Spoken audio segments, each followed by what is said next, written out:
A luxury hotel denied entry to a royal guard until a princess walked in. He wasn't loud. He didn't demand anything. He simply stood at the entrance of a five-star hotel, wearing the most honored medal in the country. They told him to use the side entrance. They told him he wasn't the right kind of guest.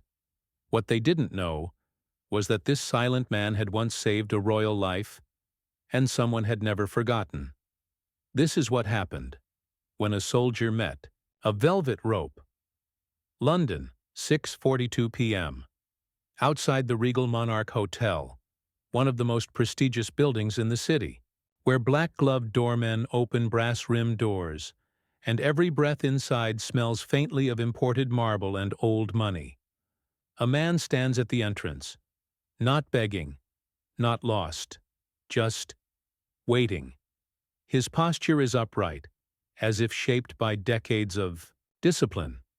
He wears a tailored black coat, polished shoes, and over his heart, the unmistakable crimson ribbon of the Victoria Cross. To the hotel staff, he's an inconvenience. To the arriving guests, he's someone standing too close to the entrance. But to those who know, really know, that ribbon doesn't come with titles. It comes with blood. His name is Thomas Reeve, and until 5 minutes ago, he had been invited here. A veterans' charity event. Quiet, humble, semi-private. Nothing flashy. Just a place to honor the ones who rarely speak, but somehow his name was not on the list. And so he was told, "Please step aside, sir. We'll deal with this shortly." 20 minutes pass. He's still waiting. A young concierge with slicked-back hair and a practiced smile leans out the door. "Sir, we've reviewed the list again. There's no Reeve scheduled for this evening's function. Perhaps the delivery entrance would be more appropriate." No anger, no insult shouted. Just a deep breath from Thomas, and one quiet nod. Understood. He steps aside, not humiliated, not defeated, but yes, erased. A few people nearby whisper. One man in a tailored suit smirks. "Bit overdressed for a doorman, isn't he?" A woman with a champagne flute asks, "Is that a real medal or one of those tourist replicas?" "Nobody," answers her, because nobody really looks. Thomas doesn't leave. He takes 3 steps back, stands beneath the awning, back straight, hands clasped behind his coat. He has stood longer in worse places. He once spent 9 hours in a trench waiting for a sniper to blink. This is a lobby. A young hotel intern, trying out his new phone, snaps a photo of Thomas standing there. He doesn't know who the man is. He just finds the contrast interesting. Medal, silence, surrounded by noise and privilege. He posts it on Twitter. "This guy's been standing outside our hotel for 40 minutes. Refused entry. Not sure what the story is, but that medal on his chest? Real. Deadly real." As Thomas adjusts his footing, a black car pulls up. Sleek, royal-plated. The doorman straightens. Staff flock to the curb. The door opens, and stepping out is Her Royal Highness Princess Catherine. No cameras, no entourage, just purpose. She doesn't look at the hotel manager. She doesn't look at the red carpet. She looks directly at Thomas, and her face changes, not with surprise, but with memory. Princess Catherine doesn't hesitate. She doesn't look around for security, for cameras, for approval. She simply walks straight toward the man everyone else tried not to see. The doorman stammers. The hotel manager tries to catch up. But she has already reached him. "Sergeant Reeve," she says. "I was hoping to see you tonight." It isn't just recognition. It's familiarity. She knows his name. She says it like a memory. Whispers scatter like wind. "Who is he?" Wait, did she say sergeant? She knows him personally? Even the concierge from earlier, the one who asked him to use the delivery entrance, turns pale. Thomas Reeve, still standing tall, only nods. Your Highness. His voice is gravel but steady. It's the kind of voice that doesn't rise or fall. The kind that doesn't need to. The Middle East. A convoy ambushed, inside one of the damaged vehicles. A young royal, only 17, barely recognizable in full gear. Yes, Catherine. Then still a volunteer in a royal humanitarian mission, assigned to observe operations and document relief efforts. The convoy wasn't meant to be on the front lines. It wasn't meant to be hit, but the world doesn't always respect titles, and rockets don't care about bloodlines. Most of the unit moved forward under fire, but one man doubled back, his name, Sergeant Thomas Reeve. Call sign, Ghost Jackal. Decorated twice already. Wounded, exhausted, and by all logic, supposed to keep going. But when he saw smoke from the back vehicle and heard the desperate voice crackle through the radio, one still inside, female, civilian, pinned. "We're losing her!" He turned. Without command, without cover, he ran. He pulled her from the wreckage moments before the second hit. He shielded her with his own body. She lost hearing in her left ear for 2 weeks. He lost 2 ribs and partial vision in one eye, but she lived, and before blacking out from blood loss, she heard him whisper, "You'll walk again. That's an order." She stands in front of him now. The princess who almost died as a girl. The woman the public calls graceful, poised, polished. But her voice breaks, just slightly. "I never thanked you." "Not really. I sent letters. I tried to reach out through official channels. But you disappeared." Thomas shrugs gently. "Didn't disappear, ma'am. Just stepped away." The manager clears his throat. "Your Highness, perhaps we can bring Sergeant Reeve inside now. Make arrangements for a proper reception." She turns, calmly but clearly. "You denied entry to a man who wears the Victoria Cross. You asked a war hero to use the delivery entrance. Your arrangements aren't needed. Your apology is." The manager goes quiet. So does the rest of the crowd. She turns to the intern still holding his phone, the same one who tweeted earlier. "Keep that phone out," she says gently. "Let the world see what real service looks like." Then she links her arm through Sergeant Reeves, respectfully, carefully, and walks him through the front doors of the hotel herself. No red carpet, no trumpets, just dignity, finally walking where it belongs. Within minutes, that moment becomes the image of the week. A man in a long coat and a crimson ribbon, a princess with tears in her eyes, and the door that was once closed, now wide open, captioned. Simply, she walked in when others turned away. The grand ballroom of the Regal Monarch Hotel was built for elegance. Crystal chandeliers, black tie uniforms, waiters holding silver trays like they're balancing the crown itself. But now all that attention, the lighting, the hush, the breathless eyes, isn't focused on royalty, or CEOs, or billionaires. It's on a man in a long, weathered coat, standing beneath a $1,000 chandelier, wearing a medal with a crimson ribbon and bronze cross, the Victoria Cross, awarded for valor in the presence of the enemy, given not for surviving, but for refusing to abandon others who didn't. Thomas Reeve received his VC for what he did that day in Kandahar. The day he carried a civilian royal through fire, covered her body with his own, and refused to leave, even after being hit, but he never spoke of it. Not in interviews, not in memoirs, not even at home. It was just a bad day in a long line of bad days, he'd once told a medic. I just happened to walk the right way when the world was burning.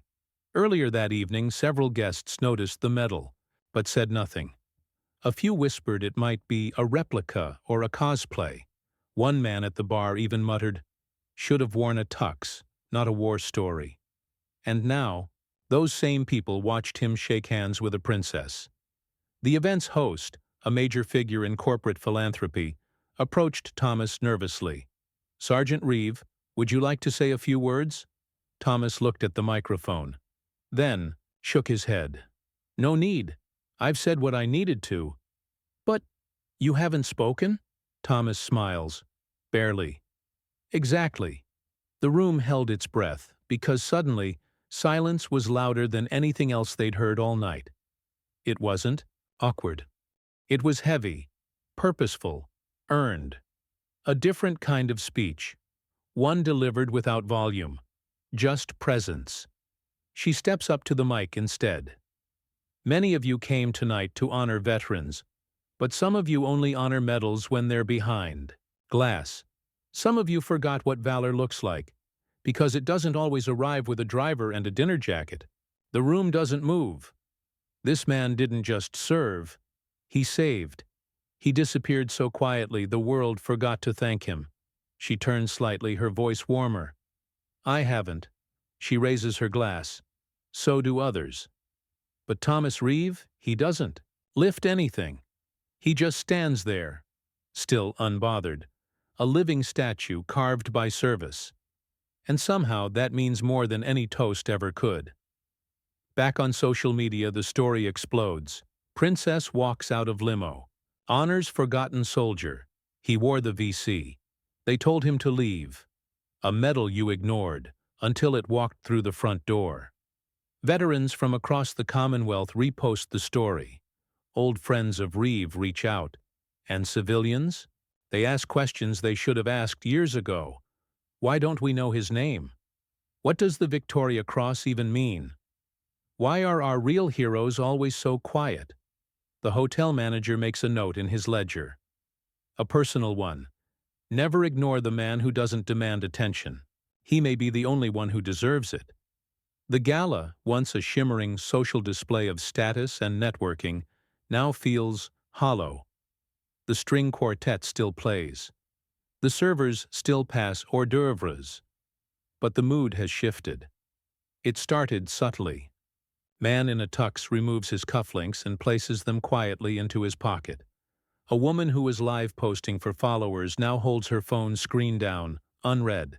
A few guests move from the front of the room toward the back, not to escape, but to stand closer to the man they ignored. Near the center table, a group of business elites quietly stand up and offer their seats to Thomas Reeve. He politely declines, so they do something unexpected. They pull their own chairs back and move to the edges of the room, not to retreat, but to give space, to acknowledge what they hadn't before. Presence, position. It's not theater. There's no applause, but it is a rearrangement of power and humility. One by one, guests approach Thomas, not to ask for autographs, not to take selfies, but to say something simple and deeply rare. I didn't know. I judged you. Thank you. He doesn't always reply. Sometimes a nod. Sometimes just eye contact. But people remember that more than any quote from a keynote speaker, a university student, part of the scholarship program sponsoring the event, approaches the microphone. She's visibly nervous. This was supposed to be a night to celebrate leadership, she says, voice trembling. But I think we forgot what leadership looks like. It doesn't always stand at a podium. It doesn't always wear a suit. Sometimes it stands at the back of a hotel, patiently, until someone finally turns around. The room applauds, genuinely even. The lighting crew subtly adjusts the dimmers. The atmosphere softens. The fake golden glow now gives way to a more honest tone. Not one of excess, but of intimacy. The gala feels like it's no longer about honoring donors. It's about remembering why such events exist in the first place. One of the caterers, quietly observing the shift, sends out a plate to Sergeant Reeve. It arrives with a folded napkin and no silverware. Inside the napkin, a note, handwritten, to the man who reminded us that silence can lead. He doesn't eat, but he places the note into his coat.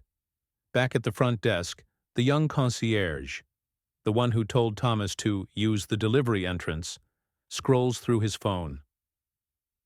The photo of Reeve and the princess has gone viral. His mouth tightens. He scrolls faster, and then he sees the comments.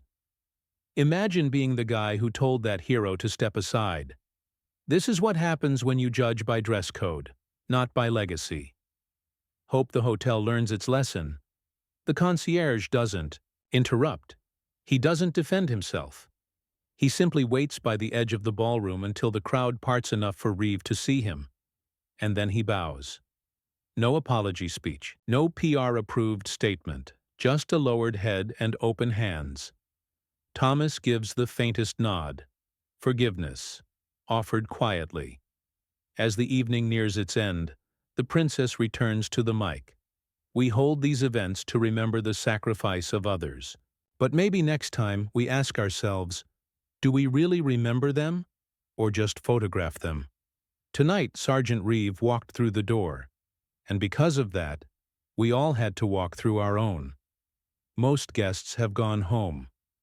The event is winding down, but Thomas Reeve remains in the ballroom, sitting alone at a small table near the edge of the parquet floor.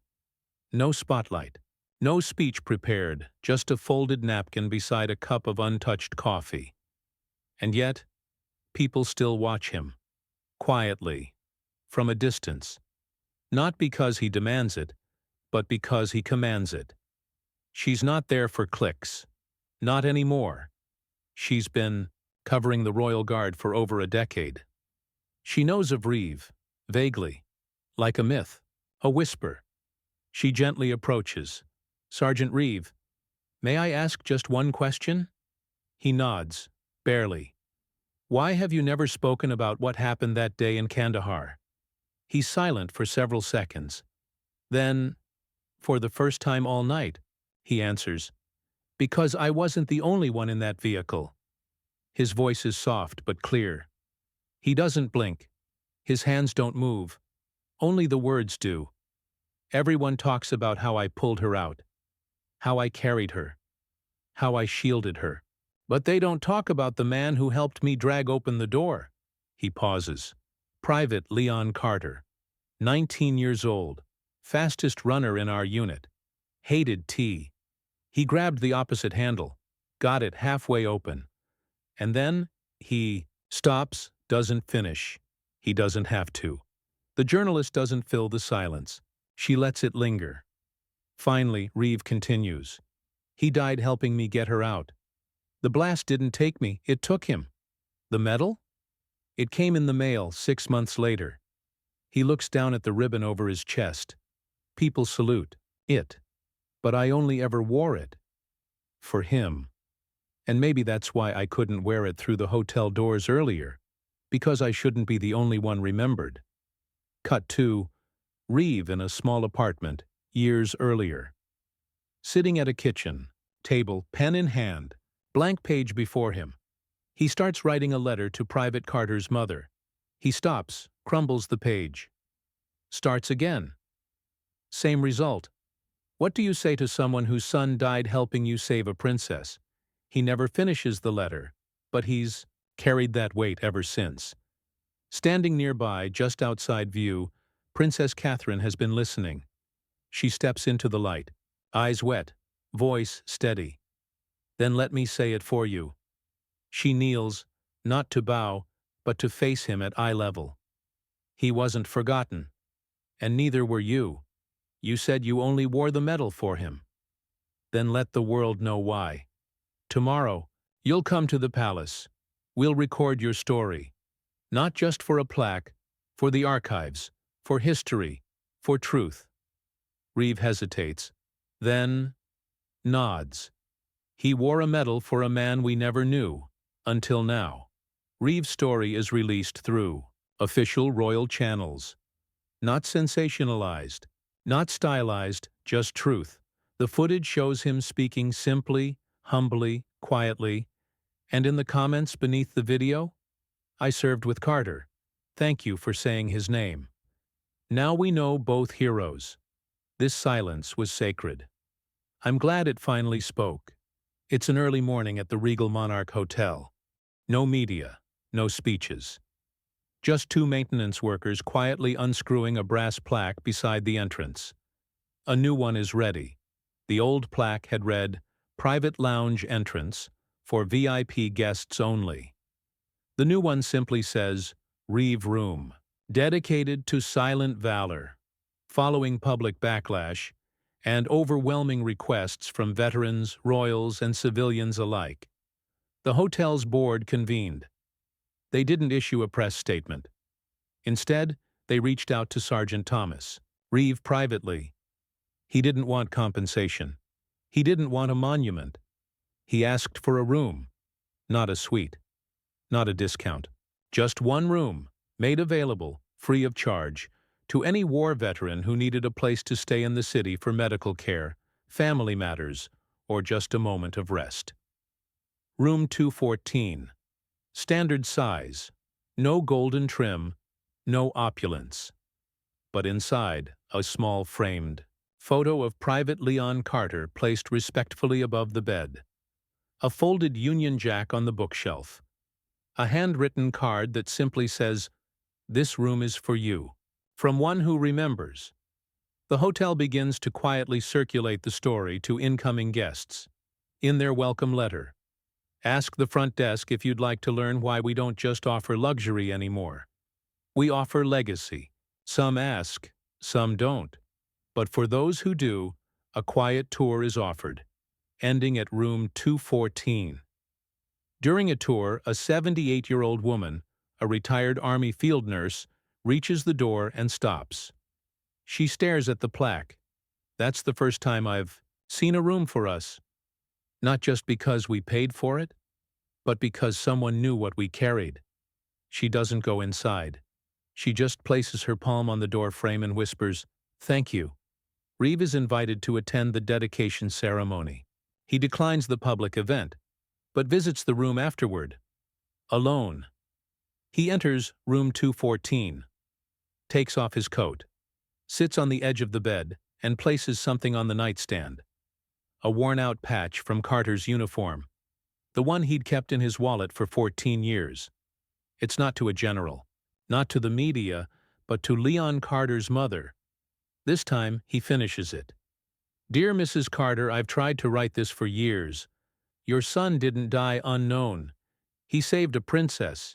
He saved me. I couldn't give him back. But I made sure the